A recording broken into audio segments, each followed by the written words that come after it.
Well, good morning, everybody. And if it's not too late to say it, Happy New Year.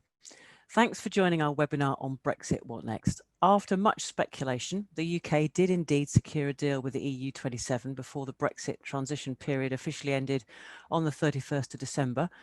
But what does it actually mean for us? Well, I think we're about to find out to a degree. I'm delighted once again to be joined by my partner, Paul Samrah, who is Moore Kingston Smith's Brexit Impact Specialist. Paul will run through the implications and opportunities covering people, services, data, goods, travel and security.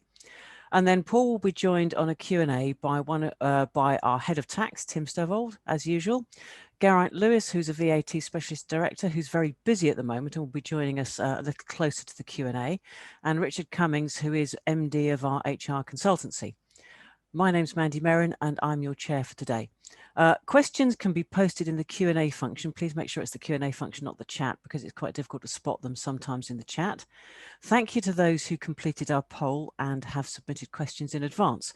We will follow up the session with a copy of the slides, answered questions, a link to the recording of the seminar, and we'll also include a feedback poll. So can I please send out my usual plea to just spend the 2 minutes it takes to complete the feedback poll, because it really is incredibly helpful to us in setting up these webinars. I will now hand over to Paul, who's got the main job today. Over to you, Paul. Thanks, Mandy, and good morning, everyone. We are at the start of a new year, and the deal has been signed, and let's get straight in. And as Mandy said, those are the areas we're going to be covering today. Quite a lot to go through. At times I will speed up.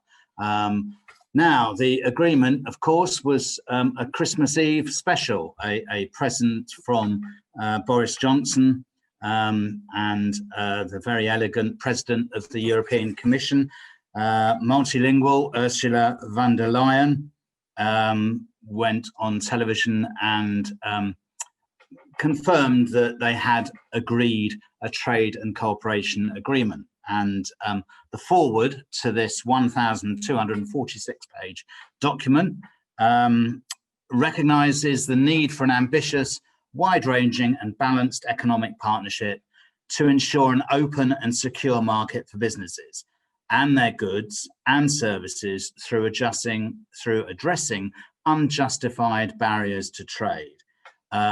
Unjustified barriers to trade will crop up later in my session.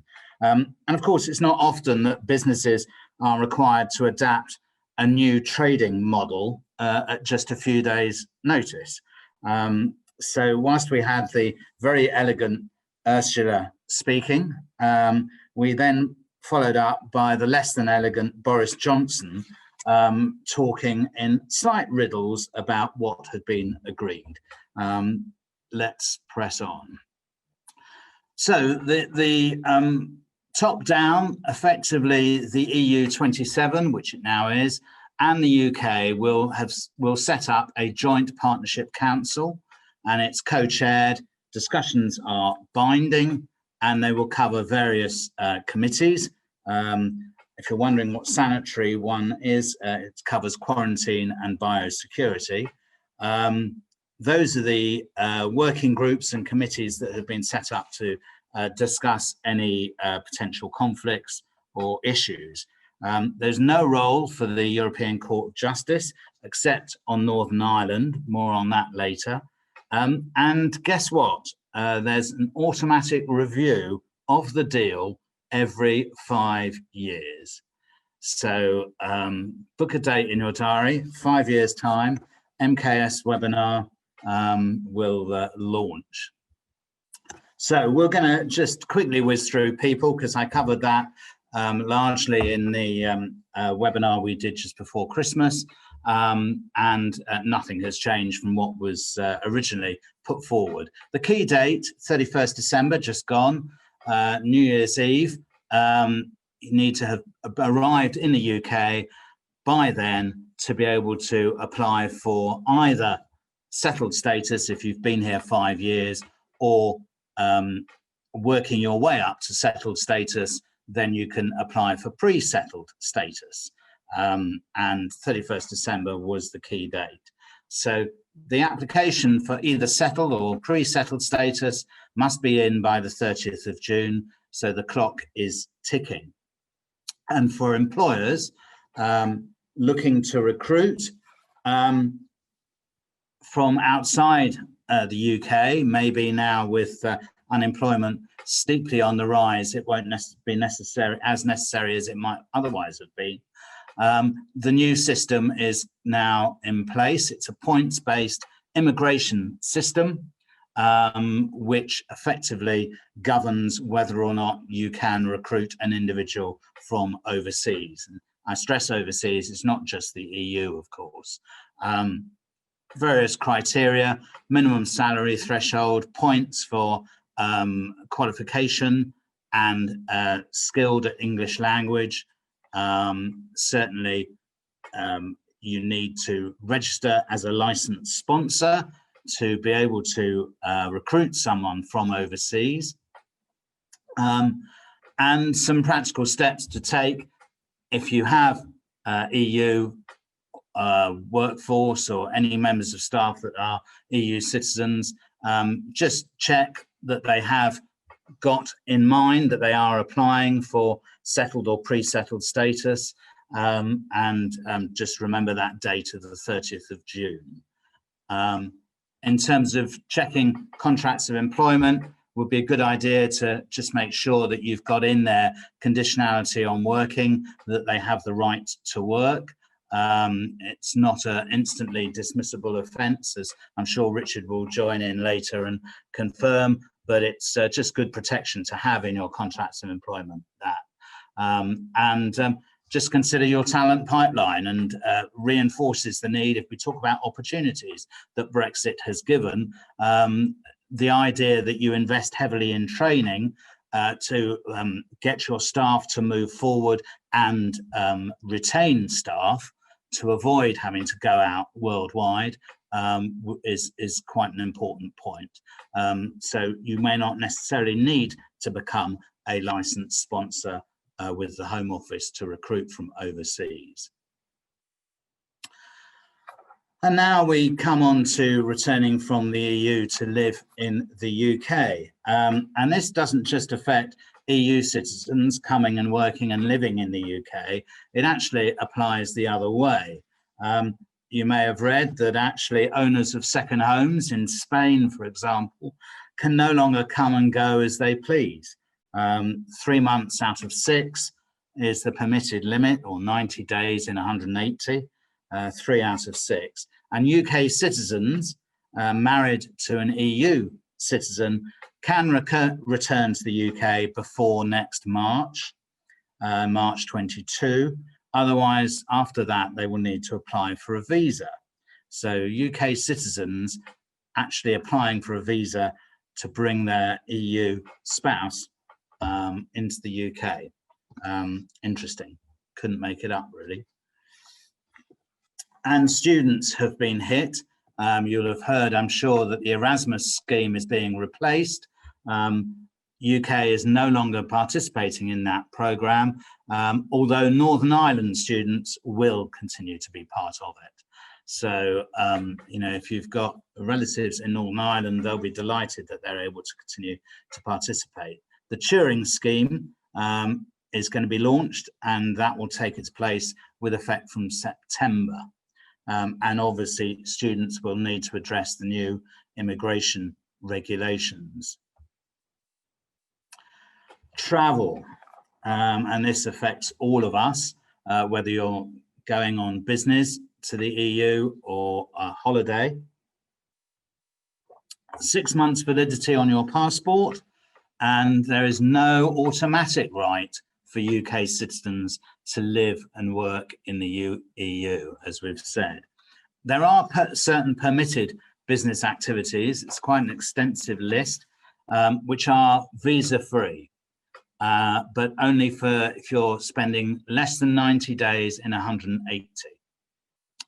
Those types of activities are limited to meetings and consultations, research and design, market research, training, seminars, Trade fairs and exhibitions. So if you're traveling over for a medical or pharmaceutical exhibition, trade fair, that's absolutely fine.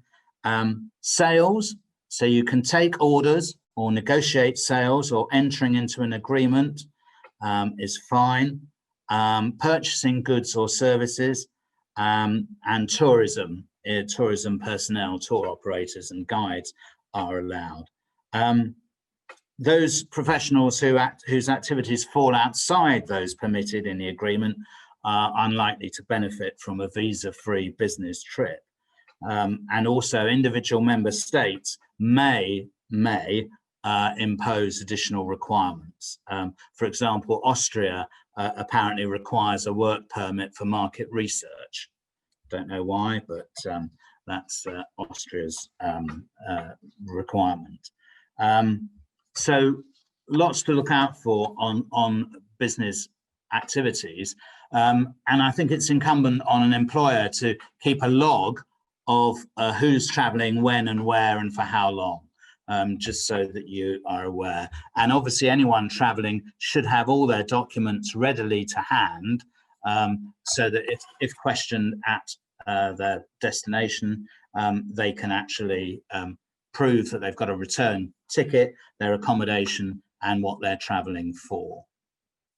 There will be a new UK global health insurance card, and EU ID cards will no longer be valid for people arriving in the UK after October. International driving license and green card for car insurance. International mobile roaming hasn't been addressed, so it'd be interesting to see what the mobile phone companies do. We'll have to watch that space, one of the unknowns as we progress through into 2021. UK nationals on holiday in the EU will have their healthcare needs met. So that's a good positive. So if you are on holiday in the EU, you will have your healthcare needs met. And some relatively good news, duty-free shopping. Hey, you're allowed to bring back 18 litres of still wine, 42 litres of beer. I haven't actually put up there about any champagne or sparkling wine, but obviously no more tax-free sales of electronics and clothing and the like. Hey ho. And so we come on to the main thrust and the I was going to say headline grabbing, but actually I don't believe it has really hit the headlines, and that is about goods exporting to the EU and importing into the UK. And this has thrown up a raft of questions, and people are now waking up to the rules. Let's start off with the EORI number, which all companies that export or import should have. Now, you might well have one already set up. You probably may not have one set up if you are exporting into Northern Ireland, and that you need to apply for. It's very quick, online HMRC, and you'll know that you've got that number because it will be prefixed with XI, and that will be your passport into Northern Ireland. And the big mantra is effectively rules of origin. Know your rules of origin. ROO, rules of origin. I'm going to come into this in more detail in a moment, but essentially goods, the first question you've got to ask yourself about tariffs is what are the rules of origin affecting these goods? I was quite bemused when I watched Boris on Christmas Eve, when he said, and I quote, "There will be no non-tariff trade barriers to trade." Now, I always, when there's a double negative, I go back to my maths A level and delete the two negatives, and we end up with there will be tariff trade barriers to trade, which was actually right, there were, but I don't think anyone really picked that up. We will follow through an example in a moment. The TCA, the Trade and Cooperation Agreement is extensive about the obligations, and you can refer to various summaries that are around and that we've put on the web, our hub. The one thing you can do, you don't necessarily need to follow the TCA so far as tariffs are concerned. You can just go with the importing party's non-preferential tariff if you so choose. And certainly if you're deficient in paperwork, you might end up doing that by default. For Northern Ireland, if you are exporting into Northern Ireland, you've got to complete customs declarations. There are tariff exemptions. The figure being quoted is 98% of goods. Well, I don't know, we'll have to see. But certainly customs declarations are needed, and Northern Ireland is clearly being treated separately from everything else that we discuss. So, tariffs. It's the responsibility of the exporter to have its paperwork in good shape, and you need to determine what is the good that is being traded. And there are the TCA, the Trade and Cooperation Agreement, sets out the general provisions. There are specific rules that are set out for every product based on the harmonized system, the HS code. And that states what the requirements are for that product to be considered originating. And we'll be looking at a few in a moment. An HS harmonized system was developed by the World Customs Organization to describe and classify groups of goods, and is used by over 200 countries worldwide. And to be considered, and this is the important bit, to be considered originating and qualifying for preferential tariffs, products must be sufficiently worked or processed within the parties to the agreement. That is the EU and the UK. By contrast, non-originating materials, that is materials from outside the EU and the UK, are deemed to be third country originated, and depending on the percentage, there will be tariffs being charged. We will circulate after the webinar a list of various key links to websites which give details of the harmonized system codes and various other useful links around rules of origin, because it is such a huge area to pick up on. Substantial transformation enables a code to be changed. So if you've got a load of car parts, you are making a car at the end of the day. Those car parts morph into a car, and then you will have a new trade classification code and potentially new tariff. So there is this substantial transformation exercise that might go on, and that is important to recognize as well. I've mentioned about value added. It's typically around 50% of where the materials have come from. There might be processing involved, and one of the examples I've got requires a certain amount of processing to be undertaken for it to count as being wholly EU. Bilateral cumulation, it's a fancy term. It's basically the deal allowed for EU components to count towards UK content and vice versa. So bilateral communication, we are one market, we are one group for origination. There are subsequent verification checks as a result of customs declarations being made and ROO being made. Checks can be carried out later on down the line, well after the goods have been delivered, to make sure that the paperwork is right and that you have correctly classified the code. Diagonal cumulation, as opposed to bilateral cumulation, is talked about in terms of Japan, China, etc. And they were hoping that maybe Turkey would be involved in diagonal cumulation. Well, none of those third countries are. So diagonal cumulation is not on the table. The good thing is that once you have confirmed the originating status as being EU, UK, then that product is carried forward at that value, at full value, into the further product or process. So you don't need to reopen the questioning of the status of an item that has then been put into something else or processed into something else. Rebalancing tariffs. Well, if there's a dispute at government level, the TCA indicates that tariffs can be arbitrarily imposed on certain goods, whatever the EU may decide, or indeed the UK may decide. So it's like the punishment for not complying with the spirit of the TCA is random tariffs imposed on random goods. Let's hope it doesn't come to that.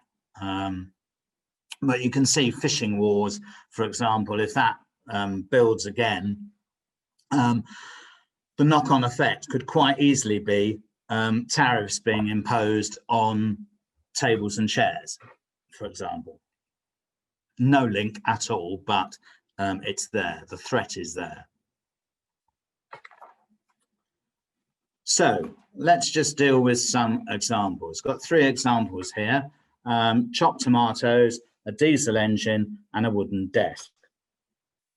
So UK producers can import EU tomatoes and process them into chopped tomatoes.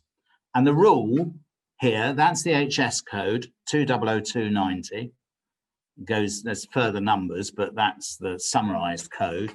And if you look that up on the HMRC website, you'll be able to see what the rule is. And the rule is that the production in which all the materials used are wholly obtained, meaning 100% EU, UK. So as long as that happens, then there won't be a tariff. And in this case, the UK producers can import EU tomatoes, process them into chopped tomatoes, and then export back to the EU as a wholly obtained product. All good, big tick in a box, easy. We come on to the engine, and this has got a summarized code of 8408, a diesel engine. And the rule is 50% maximum non-originating materials. So materials from outside the EU, UK must not be more than 50%. Quite straightforward, quite easy to ascertain, and that's 50% of value. So quite easy to ascertain. Now we come on to the third example, which is a wooden desk, which is summarized code 9403. Again, it's 50% max non-originating materials. But let's just look at this desk. Let's assume it only undergoes minimal processing, note those words, minimal processing in the UK, by fixing a non-originating desktop to non-originating table legs. So the materials have come from outside the EU, UK, say the United States. And assuming these materials are then processed with minimal processing, then I'm afraid, and then sold across the water into the EU, then I'm afraid there will be tariffs due, because the processing is minimal and you've actually got well over 50% non-originating materials. But let's say the value of the materials is only 40%. So below the 50%, and the remaining 60% is labor cost and branding, etc. So although the final product meets the product specific rule of it's less than 50%, it's still not considered originating in the UK, as the processing is deemed to be minimal. All that's happened is that you've put the top on the legs. So you do need to be aware when you're manufacturing, what is the processing that is involved. So that's the principle there. So minimal processing, watch out for, and make sure you know the rule. And these have hit the headlines. I'm sure you've seen Percy Pig and Marks and Spencer's complaining about the added costs of shipping Percy Pig sweets, which are made in Germany into the UK and then out to Republic of Ireland. Lots of red tape, and I suspect the sugar content is one of the issues surrounding Percy Pig and tariffs.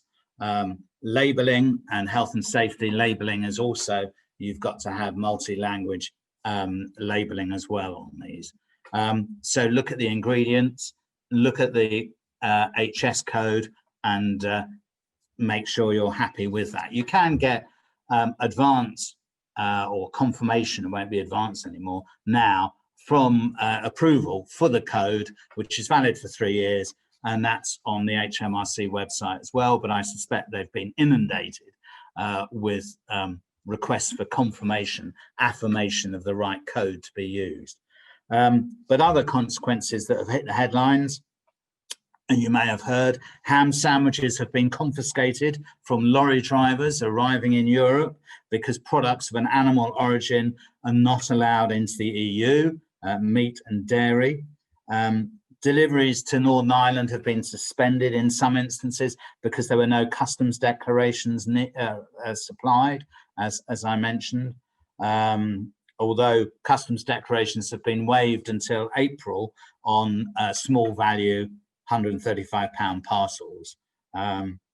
Cannabis oil UK prescriptions are now not recognised in Holland. So if you're sending a UK prescription, you have been able to within the EU 28.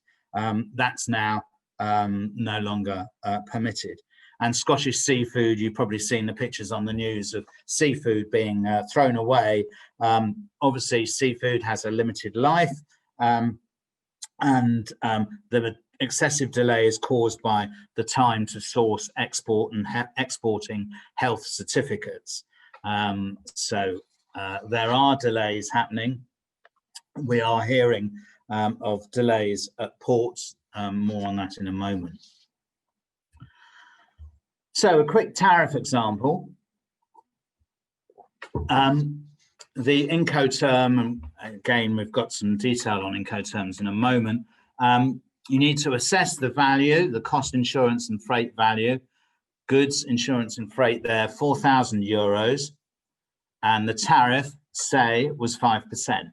Might be 0 in some cases, of course, but in this case, it was 5%. So 5% added to the 3,577 having been converted using, and you can go online for the HMRC monthly exchange rate with the euro to make sure you're correctly calculating the tariffs and the VAT. So total duty and VAT, £930.14. Duty, of course, is just a sunk cost. And you need to make sure, we'll come on to this in a moment, as about who is going to be paying the duty. So freight and road haulage, lorries can cross multiple countries. But what was interesting, and I picked this up in the agreement, it doesn't seem to be picked up anywhere. I haven't seen anything in the press, but certainly for British drivers on British trucks for British companies, they're limited to one pickup and drop off while in the EU. They can cross countries, so they can go France, my geography, France, Switzerland, Germany. Well, if they wanted to go that route, they could do that. France, Italy, Germany, rather than Switzerland. They could do that, but they can only do one pickup and drop off, which is rather bizarre. And I've yet to see any commentary about that, but that's clearly stated in the agreement. We've said about customs paperwork. We know there are delays at border. I did touch on AEO certification last time I was on, and that certainly has been pushed forward in the agreement. So, you know, there will be less checks. It's an accreditation that's actually worth having. It's not the quickest of things to get, You will have an HMRC inspection, and there's various forms to fill out, and don't think that you can complete the application in a morning or an afternoon. It is quite extensive, but certainly it will speed things up at port. So, that might be something to consider. As with all these things, there's a cost of labour time and effort to put it all together. And clearly, you've got the possibility of goods being checked twice, leaving the UK to go into the EU and vice versa. Now, there are some grace timings, grace periods, but that obviously depends on goodwill on both sides of the channel. And what I was hearing yesterday was that actually from a couple of exporters and importers is that the people at the ports don't know about these grace periods. But certainly for the UK into EU or EU into UK, until 31st December. So that's both ways. Until 31st December, businesses don't need suppliers' declarations at the time when the goods are exported. But of course, you may be asked to retrospectively provide them. So you do need to have them. And for EU to UK trade, so EU to UK, so at Dover, for example, businesses will have until 30th of June to submit a full customs declaration, including declaring proof of origin. But that's not to say that on the French side, for example, they won't require this. They almost certainly will. What I'm hearing is that Felixstowe, as one of many ports, too many vessels are outside, there's not enough berths, and a 1 week turnaround is now turning into 3. COVID obviously is affecting things, the COVID testing requirements, and also sickness at ports. And of course, this has knock-on effect on cash flow for your business. Don't need me to tell you that. Be interesting to see what the service level metrics are at all these ports, if we ever get to see them. And of course, the added cost of haulage waiting charges may well have to be factored into your cost planning. So on to the sort of conformity aspect, sanitary, phytosanitary checks, or SPS. There is no mutual recognition of conformity assessments. So manufacturers will have to pay to certify their products twice, as well as have the additional paperwork, both in the EU and the UK. You can still use CE marking until 31st December, and the SPS checks will effectively, as I said, be doubled up. There's no mechanism at the moment for recognising the equivalence of that. Let's see what happens. One of the other unknowns that may be worked through over the next few months. Importing, well, those are the things that you will be required to have, as we've said, nothing new there. Incoterms, now sellers should use one of the Incoterms 2020 rules in all international contracts, but it is very, very important that you review those, because certainly if you've got in there as delivered duty paid, when we were in the EU 28, it was all fine because there was no duty. Absolutely fine. Now, of course, depending on your rules of origin, you might have duty. So if it's hidden away in the contract and you haven't looked at it, you're going to be in for paying the duty. So as we've said, commercial contracts will almost certainly need to change. I know there's a number of lawyers on this webinar, and they will be ticking that box, I'm sure. Very much so, look at your Incoterms and think about changing them as appropriate, and also including things about transportation delays and extra costs and the obligations if there are delays. I mentioned this before, in December, you can apply for grants towards, if you're doing your own customs declarations, or even if you're going out and getting training, there's certain monies available. It's first come, first served, and it closes at the end of June if the money hasn't been exhausted by then. I'm sure it will be. You need to have a very good freight forwarder who knows the way around things. Everyone's learning a new thing. Whether or not you want to bring it in-house because of the costs that the freight forwarders will be charging you to complete the customs declarations is obviously a commercial decision. But there's the website for you to look at. And as I say, it's first come, first served.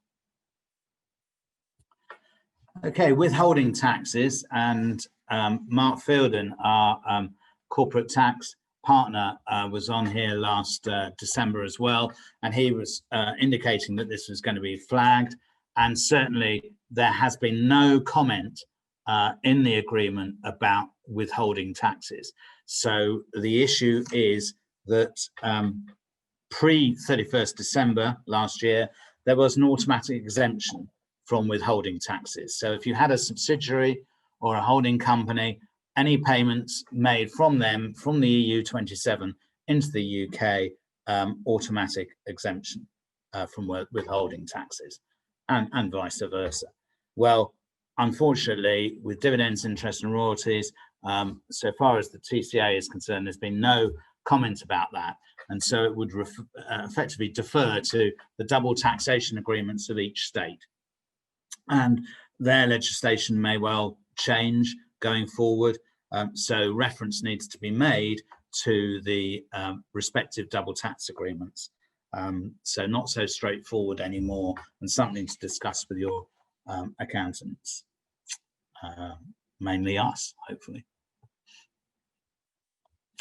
VAT, Garant will be joining us shortly, but just in simple terms, treat the EU as a third country for the purposes of UK VAT. Import VAT will be due via quarterly returns under the postponed accounting mechanism. Intrastat still there, but only required to report your arrivals. And the MOS scheme, obviously, you cannot use a MOS scheme in relation to electronic services supplied to customers located in the EU. You will need to either register for a non-EU MOS scheme or register for VAT in each member state. So it's going to be a state-by-state basis. More time, more cost, more hassle. The EC sales lists have, of course, ceased. That is one bit of good news. Financial services, and I know there's a number of financial service organisations on this webinar. Not a lot to say, I'm afraid. Services generally, shocking, really. We hoped there would be a conclusion to what was going to be permitted, but it's just drifted, despite having the biggest trade surplus of any UK industry. There's been no decision on equivalence, and passporting rights have ceased effectively. I haven't heard of any practical side effects, actually what's happening now on the ground. It'd be interesting to have any comments that any attendees have on that. But service companies in general haven't got as much help in this deal as the government has been pushing for, and the guaranteed access to the UK, to the EU, really is over. But they do aim to agree on a memorandum of understanding on the way forward by March. So we'll wait to see. But it is likely that pharmaceutical and financial service companies are likely to need to secure an EU registration, which may require EU establishments. And that's been headlined for many months, so that's not new, but watch this space because there isn't a lot of news as yet, but hopefully as we get to near March we might get some indication as to which way it's going. Legal services, number of lawyers on here. Member states can impose total bans on UK lawyers advising on their own law. You might be interested to know. But some member states, providing they don't change their rules, some UK lawyers will be able to go and fly in and fly out without work permits. Watch this space as to how that develops. Television services and streaming, UK service providers must relocate part of their business to the EU. in order to offer pan-EU broadcasts. France was the main protagonist about this, and apparently it's home to around 1,400 broadcasters, and about 30% of all channels in the UK will be affected. So Britain's thriving TV and video on-demand service providers will no longer be able to just offer pan-European services without relocating part of their business. Qualifications, the big headline was there's no automatic mutual recognition of professional qualifications. So chartered accountants, boohoo, doctors, nurses, architects, etc. It's going to be dealt with by profession basis. Hopefully, we will get clarification as the year goes by, and they'll recognise professional qualifications rather than qualifications. Apologies. Data. The big worry was about data and how that would pan out. Well, they've got a temporary solution. In other words, they haven't done anything. Data can flow both ways. There is a transition period, 4 to 6 months, during which time they hope to agree what they are going to allow about data transfer. They have said that protection of personal data and privacy are key. Well, if there's one big tick in the box, there's 3 there for GDPR, I think that actually will be our life raft for data transfer, because GDPR across Europe it was mandated a 2 years ago, and of course we're into GDPR in a big way, of course, as well. And hopefully they will just agree that data flows across borders can continue as smoothly as they are at the moment. Watch this space. Back on here in June, I'm sure, to discuss what the rules are. The Information Commissioner's website, ico.org.uk, has a lot of information there, but in terms of where we are, that's the situation at the moment. IP, yes, I mean, they came up with this wonderful phrase, UK and EU will protect the IP rights of each other's nationals no less favourably than their own. And that's in line with the UK and the EU's negotiating mandates, which called for high standards of protection. We'll see how that pans out. State aid and the level playing field. Well, this is where we're going to get the likely knock-on issues for the tariffs I mentioned earlier, because the key stumbling block, as you'll recall, when they were discussing an agreement, was state aid. And certainly, if we transgress, it could be the EU that transgress, and don't get a level playing field, or there's questions about it, then of course they could hit back with tariffs on certain areas. So the European Court of Justice is not the arbiter, but there will be an independent competition agency that will look at what each government has been doing. So this has knock-on effects for potentially research and development and other state aid that may, provided we don't change it. At the moment, it is a level playing field, but we just need to be careful as to how that pans out, as indeed the EU need to as well. And that's reviewed in 3 years' time.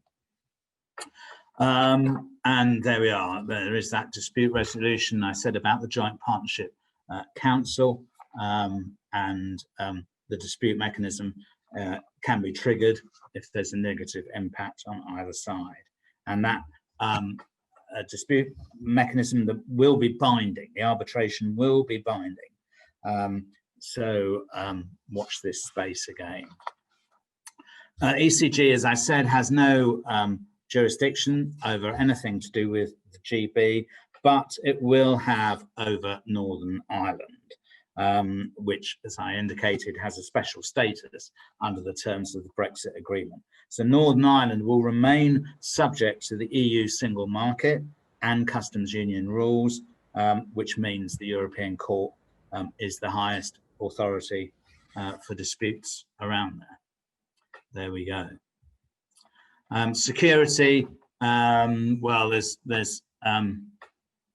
less real-time access, I think is the phrase. We've got to go through certain hoops to get access to a number of EU databases. Interesting. The UK is no longer a member of the EU's law enforcement agency, Europol, but we will have a presence at its HQ, apparently similar to the US. So even though we're in the same building, we don't get automatic rights of access. Challenging times. Okay, there we are. That was my quick run through, just coming up to 11:15. Apologies. I hope you found that useful. I'll hand back to Mandy. Paul, thanks very much indeed. If you stop screen sharing, then we can see each other in our full Technicolor glory. Thank you very much. I mean, there's clearly a huge amount of material to get our heads around and quite a volume of questions. And thanks to Tim, Richard and Geraint, who have been tapping away during Paul's presentation, answering the ones that they can. But I am going to kick off and to give Paul a little bit of a break, start with a question directed at you, Geraint, which we've got a few questions in here on reverse VAT.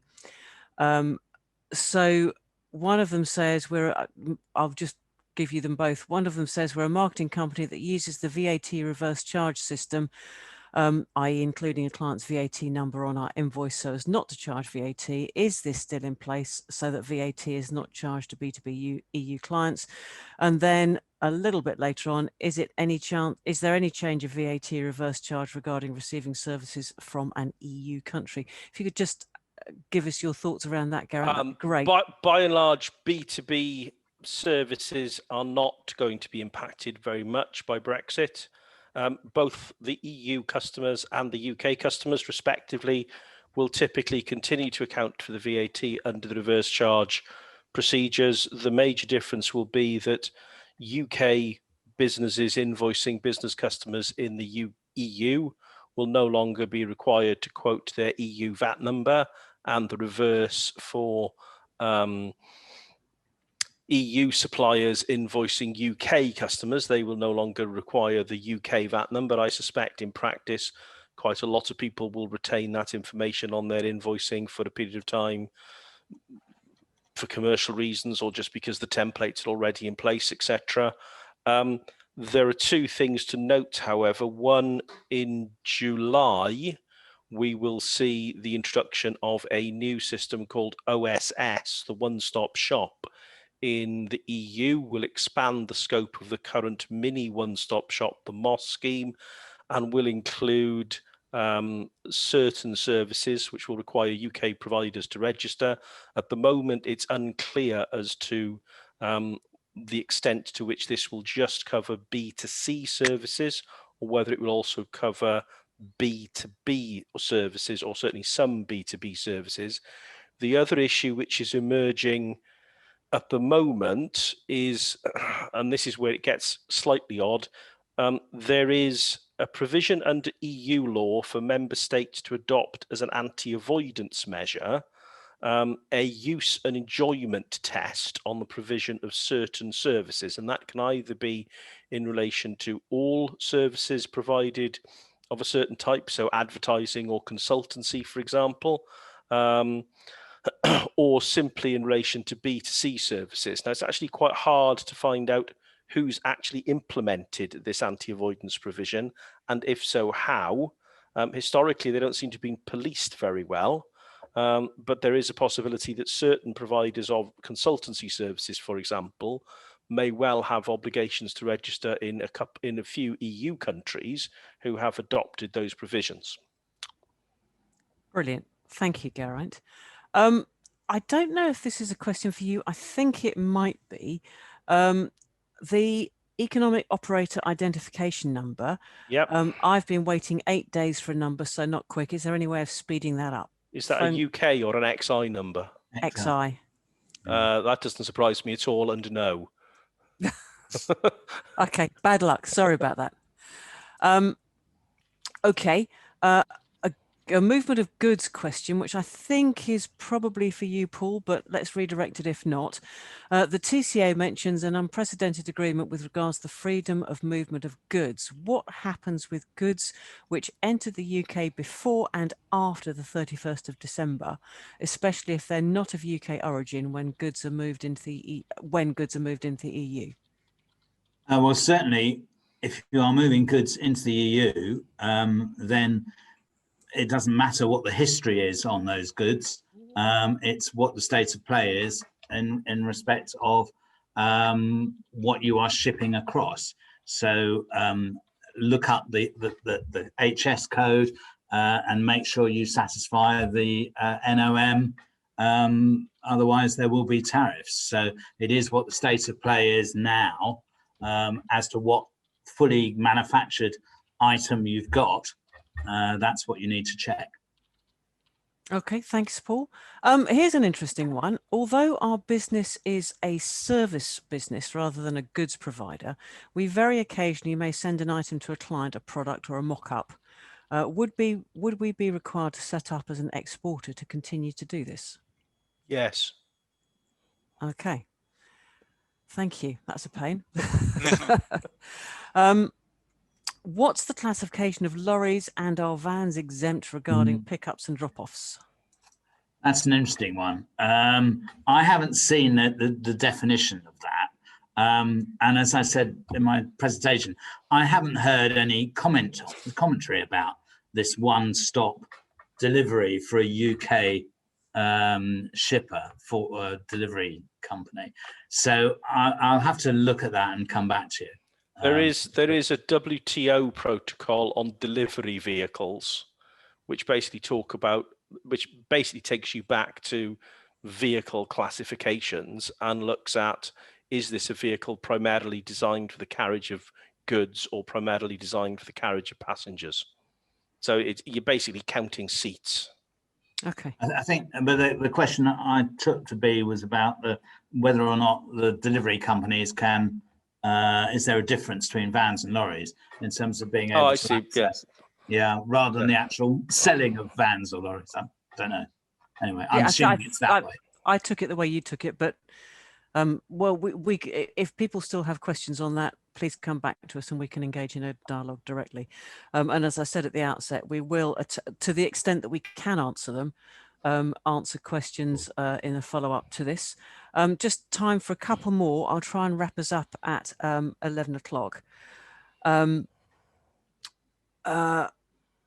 gosh, there's a load of coming in. For UK nationals, this is one for you, Richard. For UK nationals working for UK company in the EU, please clarify, a work visa can be applied for.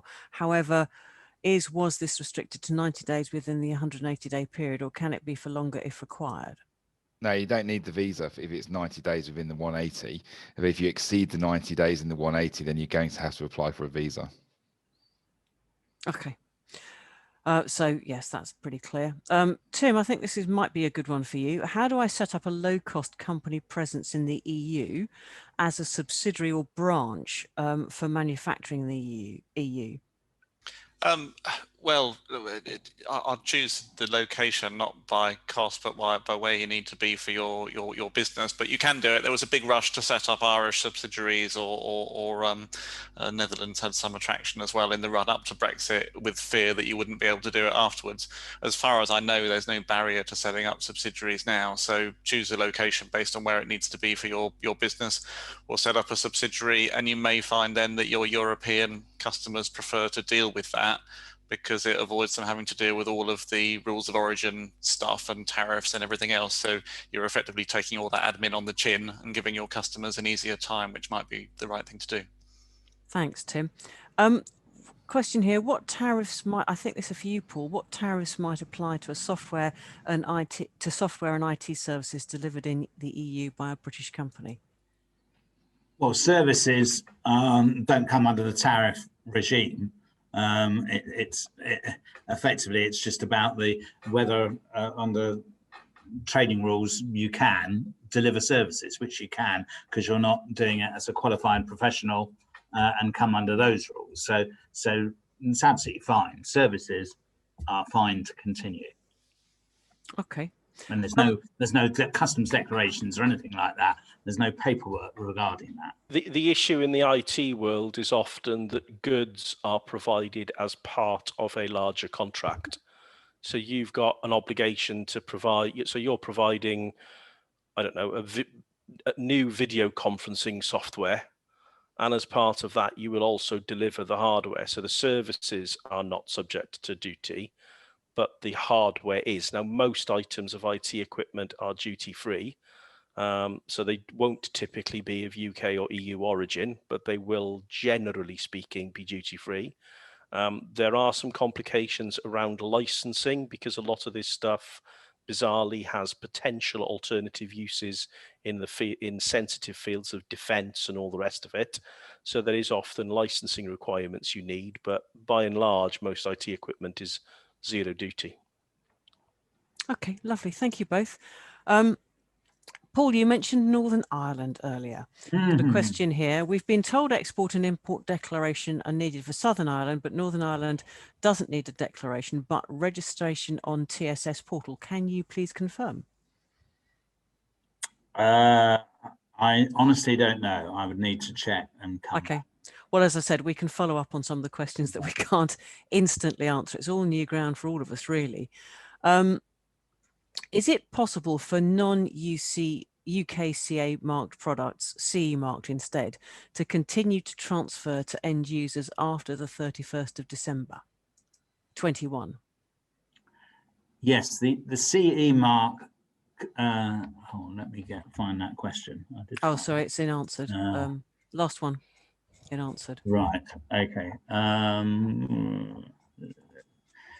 I mean, the CE is meant to end at the end of the year, and we may have more information as to how the harmonising and equivalence comes to pass.